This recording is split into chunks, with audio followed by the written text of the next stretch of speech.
స్వామివారు లేచి లోపలికి వెళ్ళిపోయారు. ఆవిడ నిశ్చేష్టురాలై మనసులో, అమ్మా అంబిక, ఎందుకు నన్ను ఇలా పరీక్షిస్తున్నావు? నేను చేసిన పాపం ఏమిటి అని ఏడవసాగింది. తరువాత తమాయించుకొని, సరే, నేను ఈ హారతిని నీకే సమర్పిస్తాను అని పూజా వేదికపై ఉన్న త్రిపుర సుందరి అమ్మవారికి హారతిచ్చి చాలా నిరాశతో ఇంటికి వెనుదిరిగింది. ఆ పందిరి నుండి బయటకు రాగానే ఒకరు ఆవిడ వద్దకు పరిగెత్తుకుంటూ వచ్చి, అమ్మా, పెరియావా నిన్ను పిలుస్తున్నారు అని చెప్పారు. నన్ను పిలుస్తున్నారా? నన్ను కాదేమో అని సంశయంగా చెప్పింది. అవును అమ్మా, మిమ్మల్నే, లోపలికి రండి అని చెప్పాడు అతను. అనుమానంగా లోపలికి వెళ్ళింది ఆమె.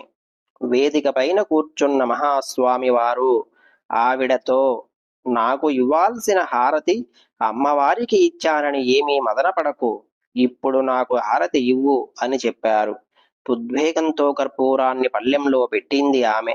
చేతులు వణుకుతుండగా కర్పూరాన్ని వెలిగించింది. కొద్దిగా ధైర్యము తెచ్చుకొని స్వామివారి ముందుకు వెళ్ళి హారతి ఇస్తూ మహాస్వామివారి ముఖంలోకి చూసింది.